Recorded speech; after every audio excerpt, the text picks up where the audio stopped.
Hey, how do you do? Secretary.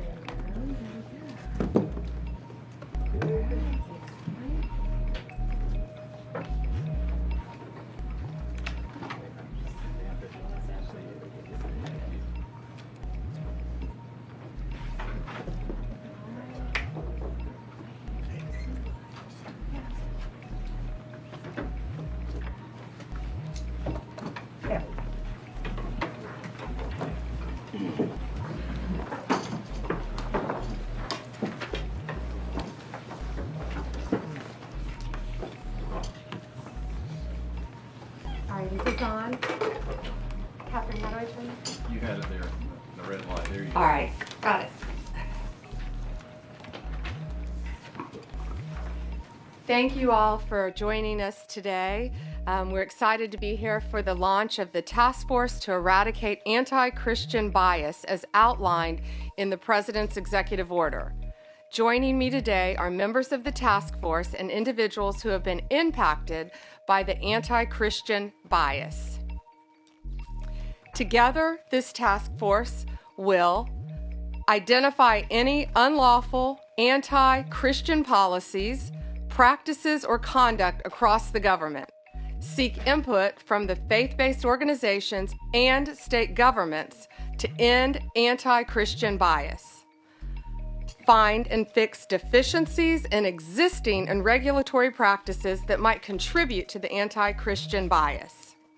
As President Trump has stated, the Biden administration engaged in an egregious pattern of targeting peaceful Christians while ignoring violent anti-Christian offenses.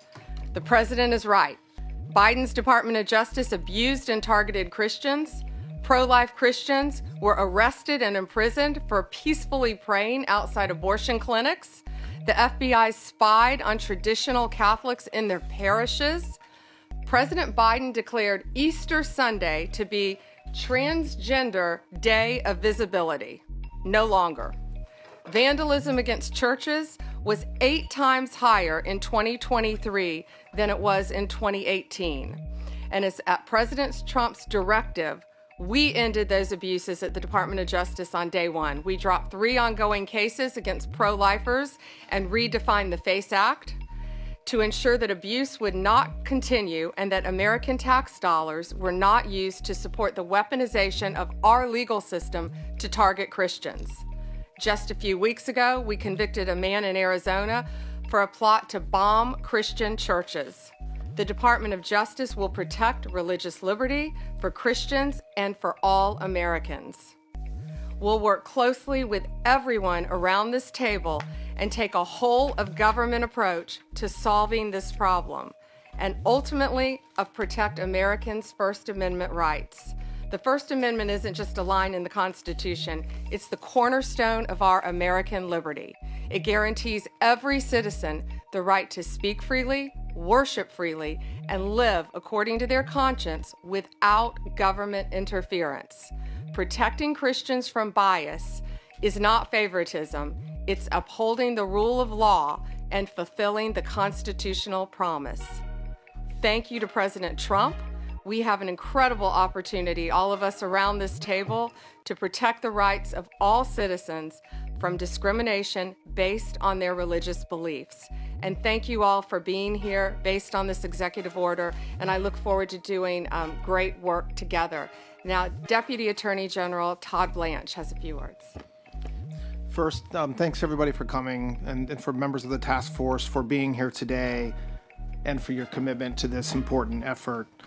If you look around this table and the leadership that's here, I know that combined with our shared determination to establish sound, effective policies and to push back against any form of anti-Christian or anti-religious bias that has taken root within the federal government, this will allow us to carry out the President's executive order. I want to echo what Attorney General Bondi just said. Supporting the free expression of faith is not just a constitutional principle. It is something that all forms of civil government should be encouraging.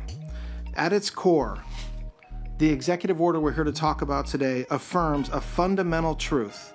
Every individual has the freedom to choose their religious faith. And once made, that choice should never be subject to discrimination or bias from our government. Now, unfortunately, over the past several years, we've seen troubling signs to the contrary. We have witnessed actions that suggest an underlying bias against people of faith, particularly Christians. This task force was created to make sure this never happens again in America. I think that all forms of civil government should be encouraging.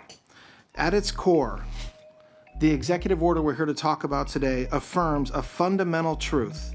Every individual has the freedom to choose their religious faith. And once made, that choice should never be subject to discrimination or bias from our government. Now, unfortunately, over the past several years, we've seen troubling signs to the contrary.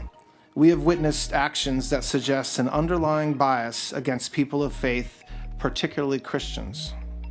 This task force was created to make sure this never happens again in America. We will investigate what went wrong, uncover facts, and ultimately chart a path forward. So today, we're going to hear from individuals who will share their personal stories that reflect broad. We will investigate what went wrong, uncover facts, and ultimately chart a path forward. So today, we're going to hear from individuals who will share their personal stories that reflect broader trends and challenges from the Biden administration's policies that, frankly, strip people of their inalienable rights.